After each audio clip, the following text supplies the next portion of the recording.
Hey there, fellow travelers, Mark here with Wolters Rooms. Hey, we're in Matera in Italy. This is one of the oldest cities in the world. And actually you can see some of those caves back there. Yeah, that's where people inhabited. And they also inhabited behind these buildings here. There were caves in them. They built the buildings over top of them. This is a fantastic city to visit. And I want to give you a few tips if you're going to come here and visit.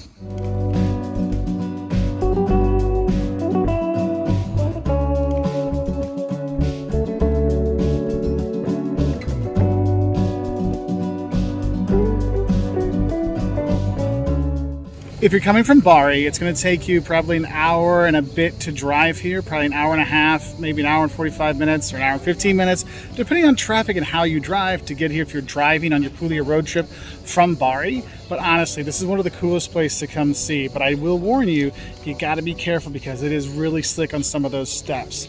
But if you can go in, there's different places, the cathedral you can check out, but also some of the buildings you can actually rent and you can actually get a hotel in some of the caves, which is really cool. Also, some of them you can actually go inside. You maybe pay a little fee and they tell the history of it and show you what it was like, how the people had their animals with them, how they dug out in there, how the, infant mortality was 50% here into the 1940s. I mean, it's a pretty interesting story, but it is a really wonderful place to visit. So if you're looking for a great day trip from Bari, it's worth it, or you can stay here. The city has about 60,000 inhabitants. So there's this old part, you see, and these things, but there's also a new part as well. So you have all the Baroque stuff, and Liam's here too. So I just want to give you a few heads up. I hope these tips can help you enjoy Matera a little bit better because it is really cool. So if you're doing a day trip or you're on a road trip or whatever, it is worth it. So we'll say bye. You want to say bye, Liam? Yeah? Okay, well, I'll say bye from here in Matera. And there are also a number of museums you can see here. Probably the best one is the Archaeological Museum you want to check out. Actually, up on the main square, there's another museum you can see. Also, there's a really good contemporary art museum here. So you have multiple stuff to see and do, aside from just enjoying the beautiful views and all of the steps you've got to walk up. The National Museum of Matera is here. Actually, if you're up in the new part, you have this beautiful piazza you can go to. Plenty of places for ice cream to get, or if you want to get a snack or drinks or whatever, and you were tired of all the steps, you just have the stones to walk on here, but not the steps, so that's kind of nice. There are also a number of churches you can visit when you are here. You got the Baroque church, which is back where you were up on the top, and then you've got the cathedral right there you can see, and there's a number of churches you can go into, and you can just hop in and take a look. Very nice place to see. This place has got a lot of cross between Byzantine or Orthodox Christianity and Catholicism, so you're going to see a little bit different sometimes inside some of the older churches, so do try to pay attention and notice those things. So this town is really beautiful and very cool, but man, if you have bad knees, be prepared. Bring your brace. Maybe don't come at all. I don't know, because it's just everything steps. It's carved into the side of the mountain, so literally you're stepping all the time. But it's really good for your butt. Yeah, she wasn't joking. See what I mean? I'm totally not joking. All the steps. I'm going to tell you, when you're doing your day trip here to Matera, be careful when you're walking down. This is slick as snot. But you can't beat these views. It's amazing.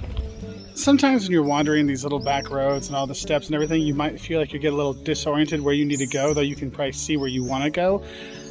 Luckily, they have some of these touristic itineraries to help you on your path, so you can get to the church over there. Let's hope. And there's Johnson up there in our guide. That's one thing, if you come here, get a guide, because there's so much history with these places that sometimes the guidebooks don't do justice to a lot of these places. So, yeah. Now, one of the things you can do is you can actually hike up over to the caves on this side. That's what it was like about the year 1000. The buildings are newer, obviously, but you can hike down there. So make sure you bring a good pair of shoes if you're going to do that, because it is quite a hike. Or you can get over there on a tour if you want. But honestly, the views from over there looking at the city are gorgeous. That's probably where most of the postcard pictures are coming from. But honestly, that hike can be beautiful, but it can be really hot in the summer. So make sure you got your sunblock and some extra water, because it can be a bit dangerous that way, okay? So when you're going around, you hear the word sasso or sassi quite often. That's stones, which means kind of the sasso is like the area, but also sassi are these stone caves that you're dug out there. So if you're wondering why you hear that all the time, that's why. And if you're going around and you're getting overheated, don't worry. There's a lot of little cafes and restaurants that you can stop in and get a drink, get a spritz, get something to cool down and catch your breath from all the walking. but also to grab a bite to eat when you're here, because there's restaurants as well, so you can eat very well here too. Just FYI. I will say, if you're going to be coming here, get a guide. That's our guide, Alessandro. He really brings it to life to know all the history about here and all the extra stuff, from the food you should try when you're here to the stories and everything. That really brings it alive, so you can do that.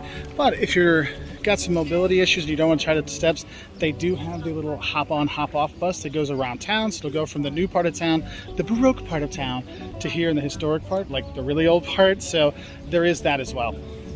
So if you're looking to drive here, so we had a driver who was awesome who brought us here, Alessandro. He's awesome. But if you're looking to drive here to this beautiful city of Matera, it's going to take you about an hour without traffic. You can also take, or from Bari, I should say, it's about an hour. If you're going to be coming, if you want to take the bus here, the bus is about an hour and 20 minutes from Bari Centrale, but you can get here very easily. There's public transportation that takes you around. Remember, there's a hop-on, hop-off bus that'll actually take you on top of that hiking hill if you don't want to hike there, so that can be very helpful. So we made it to the top and we're here at twilight, and look how beautiful it is over there. And no, I'm not just talking about Jocelyn, I'm talking about the view over there. So when you get here, make sure in the evening time you come up and get a beautiful view of the city. Even if you're over there, you'll still get that beautiful postcard view, but if you don't want to have the huge hike up and down, you can come enjoy this here. So if you want to learn more, hike on this side. Well, it's still a hike on this side. But there are actual steps. Yes, there are steps.